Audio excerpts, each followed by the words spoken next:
Hi everyone, I'm Catherine Renaud and this is my presentation for Cyber 4220, Spring 2025. Today I'll be walking you through a vulnerability assessment I conducted on a hidden Linux server. And yes, I say hidden, like surprise, you're compromised. This assessment goes over what I found, how I found it, and what can be done to fix it. I'll try to pace myself here, especially since I tend to talk a bit fast. And I'll keep things mostly serious, but I might sprinkle in a little commentary and some fun just because it's the last presentation. So let's get on with it. Alrighty. So the reason this whole thing started is because we found a Linux server in our lab that wasn't on any documentation. It was just there, no notes, no patching, just quietly running in the corner like it wasn't plotting anything. We had no idea what it was doing, who had set it up, or if it had been updated since the Obama administration. Naturally, we had to scan it to figure out if it posed any security risk to the rest of the network. To analyze, I used Nmap to scan all the ports and identify which services were running. Then I used Greenbone Vulnerability Manager, GVM, which applies CVSS version 3.1 scoring to tell us how severe any issues are. All of this was done inside Kali Linux, which is a penetration testing dream, but also has a personality like don't talk to me unless you're root. These tools let us identify vulnerabilities from both the outside in and the inside out. And we'll go over what CVSS is here in just a moment. CVSS stands for Common Vulnerability Scoring System. And it's what Greenbone uses to rate how bad things are. It scores vulnerabilities from 0 to 100. A 0 is like you're fine, keep scrolling.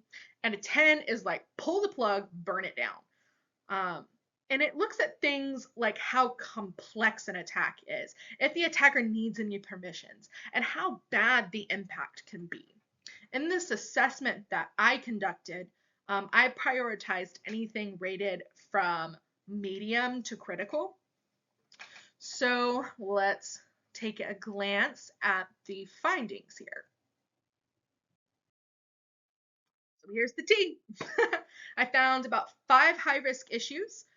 These include a backdoor FTP service, an exposed RDB service, which lets you run code remotely, a Linux kernel that's so old it still thinks MySpace is cool, an outdated Twiki install full of holes, and an unlocked version of port 1524, which is ingress lock, basically screaming, malware, come and find me.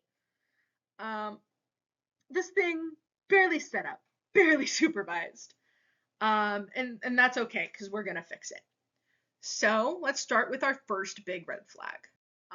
FVS FT PD. The version installed is a known Trojan horse. It opens a root shell port on port 6200. If you enter a specifically crafted username, one with a smiley face. So this has been out in the wild since about 2011 and still catches some systems today. So always be on the lookout for that kind of thing. And the remediation for it, though, is actually pretty simple. What you do is you remove it, hash check the binaries, and then reinstall a clean version from a trusted repo. And then for maybe a little bit until you're pretty sure that it's removed from the system and there's no like backdoor underlying issues with it, make sure that you're not using smiley face usernames, because once you put in that username with the smiley face, it will activate. And this is just in case. Next up, we have DRB, which is distributed Ruby. It's basically remote object sharing for Ruby applications. But if you don't lock it down, and this server definitely didn't, it's like leaving your front door open with a sign that says free laptop inside. Attackers can basically run Ruby code directly on your machine. And the fix here is either to disable DRB entirely or just to restrict it to the local host. you want to make sure that it's also wrapped in some access controls and that you're using encrypted channels for if you're having a live data feed. But next, we're going to talk about end-of-life Linux kernel. So this server was running a kernel in the 2.6.9 to 2.6.33 range. And that is very not good, very not good. It hasn't received patches in essentially years. Using an EOL kernel is like using a parachute that you found in a yard sale. You're just hoping that it works. This leaves the system wide open to known exploits. And remediation really just means backing up your stuff and reinstalling a Linux distribution that's current, like Ubuntu 22.04 or Debian 12, which we have listed below here as the fix. So the next that we're going to talk about is Twiki command injection and XSS Twiki. So okay. Wait. So the version on this server had multiple known vulnerabilities, cross-site scripting and command injection being the big ones. That means a remote attacker could potentially hijack sessions or run OS level commands via the web interface. It's basically a remote control for your server if you're not very, very careful. Fixing this means upgrading to the latest version or going to FOSSWiki and applying strict input validation. The fix here is kind of listed if you want to take a look. All right, next we're going to talk about ingresslock port 1524. So port 1524 is a blast from the past. It's tied to the ingresslock backdoor, which was commonly used by rootkits to give attackers shell access. Seeing this port open is absolutely not normal. It's like leaving your window open with a ladder underneath it. You should block it immediately if you see this and scan for rootkits using tools like CHK Rootkit or RK Hunter. I prefer RK Hunter. It's a little bit more thorough in my opinion. But everything we have is not DEFCON 1. Obviously, I mentioned that we have some medium vulnerabilities as well. Port 465 allowed weak cipher suites. Port 25 responded to verify and expand commands, which can be used to enumerate users. And old versions of TLS like 1.0 and 1.1 were still enabled. These don't pose like immediate threats like the ones we talked about before, but they open the door to downgrade attacks or information leaks. The solution for this is to disable weak ciphers, suppress, verify, and expand in postfix, and enforce TLS 1.2 or higher as your TLS.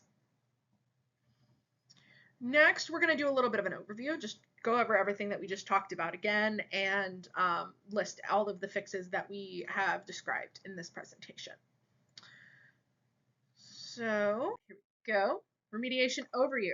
Here is the full remediation list. Remove and install a clean version of VSFTPD, disable or secure DRB, upgrade to a supported Linux distribution with a maintained kernel, patch or replace Twiki entirely, block port 1524 and scan for rootkits.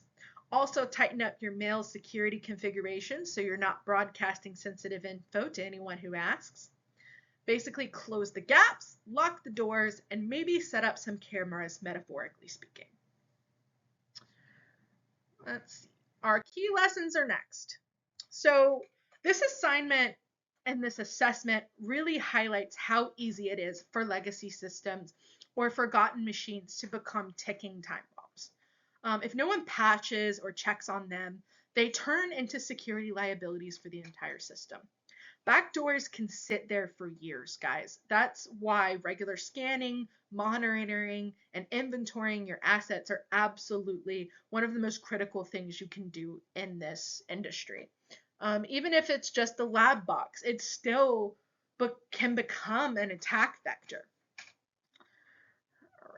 So here we're gonna talk about our references since we have some time here. Um, Most of the findings in this report were backed by sources like Greenbone, CVE Details, First, NITS, Moxilla, Rapid7's, Seminitech, and Postfix. Guys, thank you for sticking with me through all of the nerdy details, and I hope this gave you a real sense of how a basic vulnerability scan can uncover some serious risks. And if you're ever tempted to skip updates, just remember your future self will thank you for patching today. It is better to patch today than it is to cry tomorrow. And with that, I bid you adieu. Have a good day, guys.